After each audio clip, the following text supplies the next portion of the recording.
Hi everyone. Through this video, I am going to share few things about how to handle sodium hydrate and how to quench or decompose sodium hydrate. So let's start.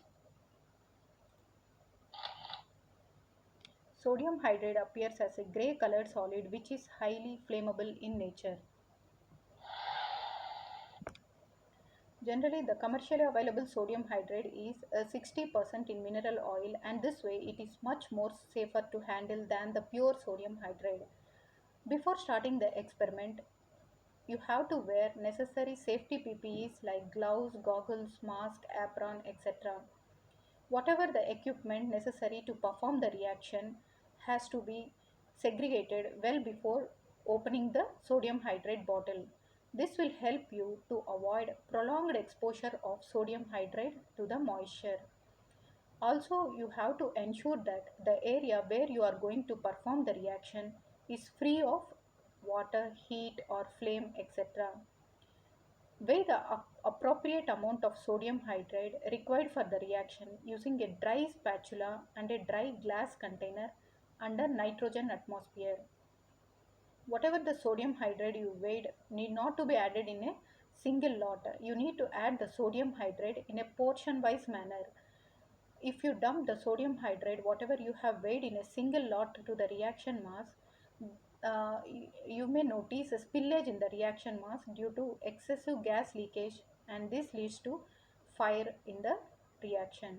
So, whatever the sodium hydrate you weigh has to be added in a lot wise manner to the reaction mass. If you notice any particles of sodium hydrate spilled on the floor, just quench it with IPA solution or methanol or 10% ammonium chloride solution. After you finish the weighing of sodium hydrate, seal the bag containing sodium hydrate thoroughly and keep it in a secondary container and then in a keep dry safe place. For some reactions, there is a need for using 100% sodium hydrate. So that time you can wash out the excess mineral oil coating of sodium hydrate using hexane.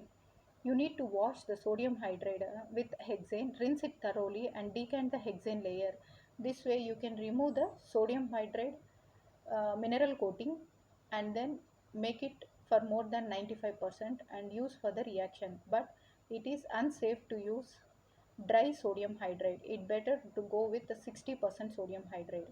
Whenever you are going to handle sodium hydrate in bulk scale, please make sure that there is a type 4 fire extinguisher nearby your reaction setup.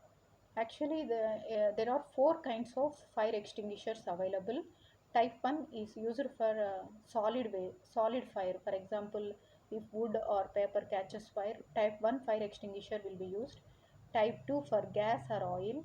Type 3 for electrical kind of fire. And type 4 is for metals fire.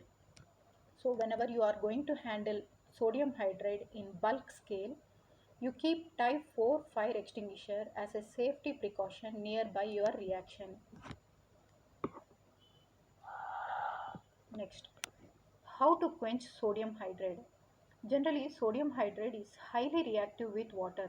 Once it gets in contact with water, it liberates a flammable gas which ignites spontaneously, that is hydrogen gas.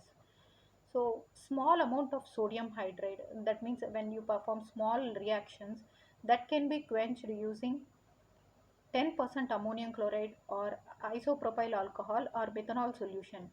But when you are going to handle sodium hydrate in a bulk scale, you need to quench it in a properly thorough manner. First, you need to check whether the reactor where you are going to perform the reaction has a proper vent.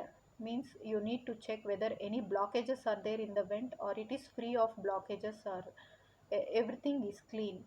Then you have to determine the hydrogen flow rate during the reaction and also during the quenching also. To check the hydrogen flow in the reactor, there is a standard method for calculation called Bernoulli's equation. It uses vessel head space, vent diameter, and vent length to calculate the hydrogen flow rate.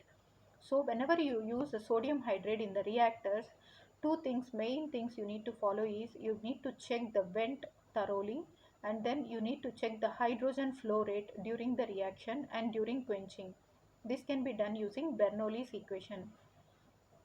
After completion of reaction, or when you need to quench the leftover sodium hydrate, ho- what what are the things you need to do means, place the flask in a ice cooled bath, then add slowly IPA solution, isopropyl alcohol solution.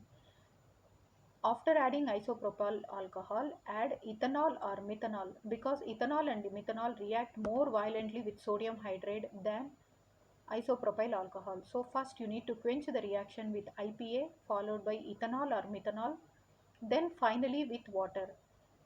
After checking the pH of, if the pH of the solution reaches basic, that means your sodium hydrate is completely quenched. If if pH of the aqueous layer appears basic, then you can send it to ETP. Thank you.